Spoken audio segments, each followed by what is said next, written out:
this week's Technique Tuesday video, I'll demonstrate the modified Dutch heel, which is a hybrid of the round heel and the standard Dutch heel. As always, if you'd like to jump right to a specific point in the video, there are direct links down in the description.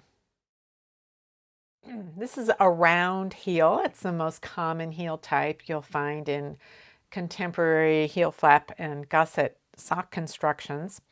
The heel turn starts out narrow, but it gets wider as the heel turn continues. And the result is that the final number of stitches remaining when the heel turn is complete is quite large compared to some other heel turns. For example, a heel that starts with 32 stitches and is worked with a round heel will result in 18 stitches, just slightly over half of the stitches the heel started with. This little simulation of a heel flap and heel turn was worked using the Dutch heel, and another name for the Dutch heel is the square heel, and you can see from the shape why it's called that. This heel ends with fewer stitches than the round heel. It has the same width for the entire turn, and so the base of the heel is quite wide and may not contour to the back of your heel as well as a round heel can. This sock was knit with a modified Dutch heel. It's really a hybrid of the round heel and Dutch heel. It starts out with the base of a round heel, so you have that contouring, the narrower contouring around the back of the heel, but then it switches to the straight lines of the Dutch heel. So the resulting number of stitches is the same as if it were worked for a Dutch heel for the entire amount, but you get that more shaped contour at the beginning. Just as with a standard Dutch heel, the first thing that we need to do is to divide our stitches into thirds. So if you have a multiple of 3 stitches, like say 30 for your heel flap, then you can divide evenly into thirds in this way. And the center third, that is very important, it has 10 stitches. But if you don't have a multiple of 3, if you have, say, 32 stitches, then you put the extra stitches at the sides. So you'd have 11, 10, and 11. And likewise, if you had 34 stitches, then you would again put the extra stitches at the sides. And it wouldn't be until you got to the next multiple of 3 that you would divide evenly again. For an odd number of stitches, I divide them up the same way as I would for 30, but I put the extra stitch in the center. Same as 32. Well, when you have 33, they can divide evenly, and then when you have 35, I do the same as it would be for 34 stitches, but putting, again, that extra stitch in the center. I have 24 stitches on my needles, so I can divide into 8, 8, and 8. So my center third is 8 stitches. When you work the Dutch heel, you always maintain the center third, and your decreases are worked just outside of that center third. So we need to keep in mind what the center third is and where those decreases are going to be. So for now, we just have to remember that our center third is going to be 8. I find it helpful to mark the center of the heel before I begin my first row. It just helps me keep oriented as to where I am when I'm working back and forth.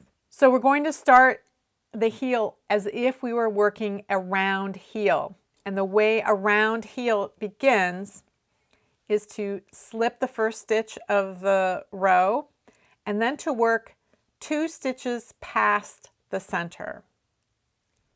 So now I'm approaching the center and I want to work 2 stitches past this point. Now I'm going to work a decrease, and the decrease that we use is called an SSK. You slip 2 stitches one at a time as if to knit. Insert your left needle through the front of those stitches and then work them together. Now for a round heel, every time you work a decrease, you're going to work another stitch right after that. So I've done my decrease, I've worked a stitch, and now I turn even though there are stitches remaining. Now the first thing I do is I slip that stitch. So this is that extra stitch I worked after the decrease. I'm going to slip that. And now I'm going to work 2 stitches past the center in the other direction. So you can see I have 5 stitches. I've got the stitch that was created from the decrease, and I have 4 center stitches. Regardless of how many stitches you start with, that second row is always going to be a purl 5. And now we're going to do a decrease, and this time we're going to do a purl 2 together. And again, with the round heel, every time you work your decrease, then you work another stitch after that. So I'm going to work a plain purl stitch. And then I'm going to turn. At this point, we can see where we have gaps. The gaps are formed from where we turned before we finished the row.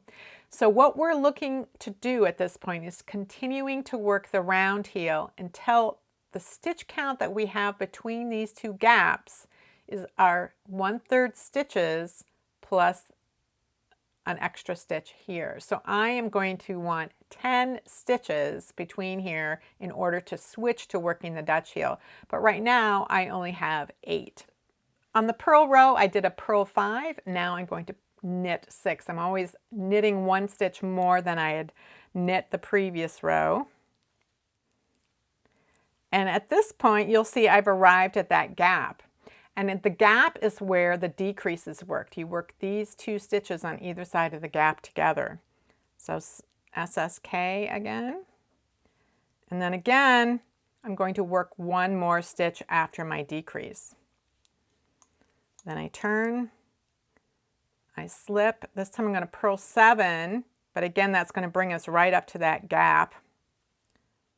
So I've done my purl 7, and now you can see I've got this gap here. This is where I'm going to work my decrease, the stitches on either side of that gap. And then again, I work 1 more stitch after my decrease. Now's where I want to check to see how many stitches I have between my gaps. 2, 4, 6, 8, 10. I now have 10 stitches. I have my center third 8 stitches, and then I have these 2 stitches right here, which is where the decreases are going to be worked from now on.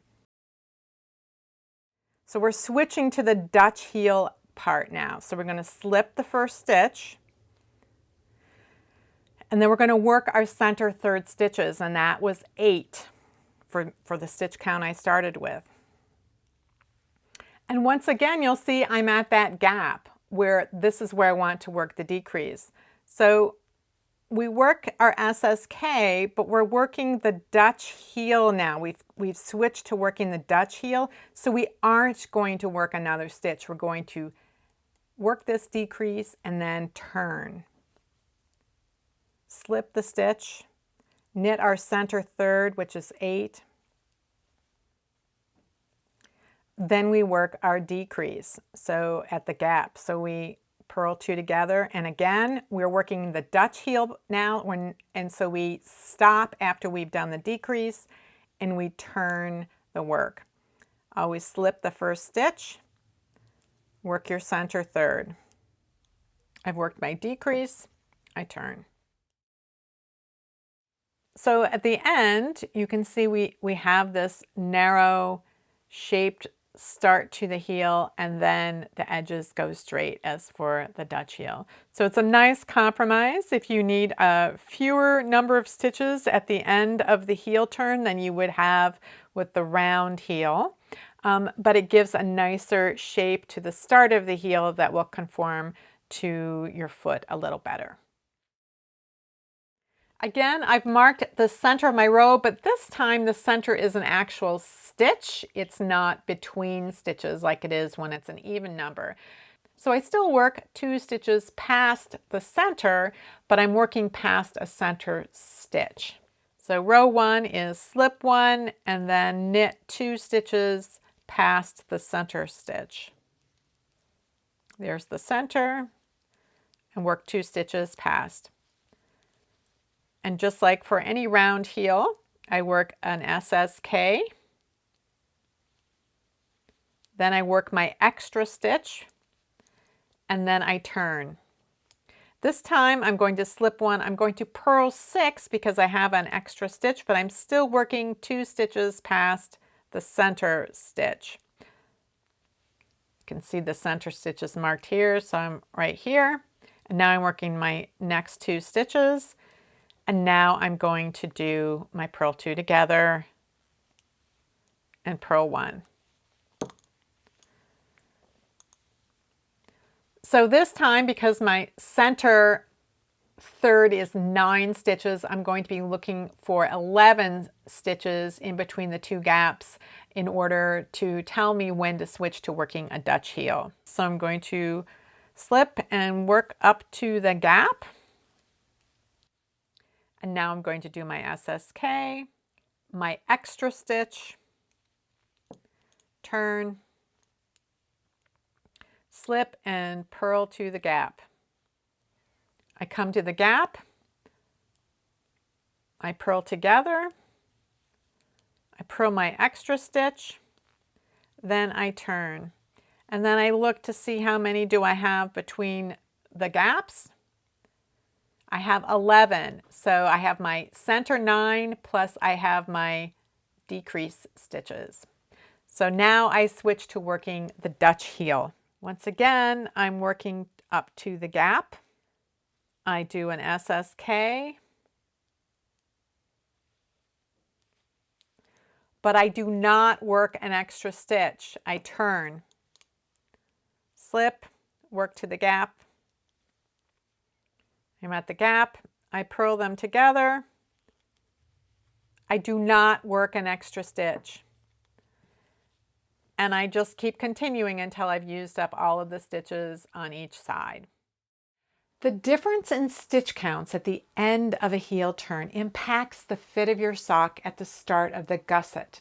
If you find your socks are too loose at the start of the gusset, using the Dutch heel will help to reduce the circumference of your sock at that point. If you find your socks are too tight at the start of the gusset, you will benefit from a round heel because it will provide more room. But you may also want to confirm that you are working your heel flap long enough. The length of the flap and the stitch count after the turn both contribute to the starting circumference of the sock gusset. If you have any comments or questions about today's video or suggestions for videos you'd like to see in the future, you can leave those down in the comments below or join the discussion in my Ravelry group, Rox Rocks. Thanks for watching, and I'll see you next week.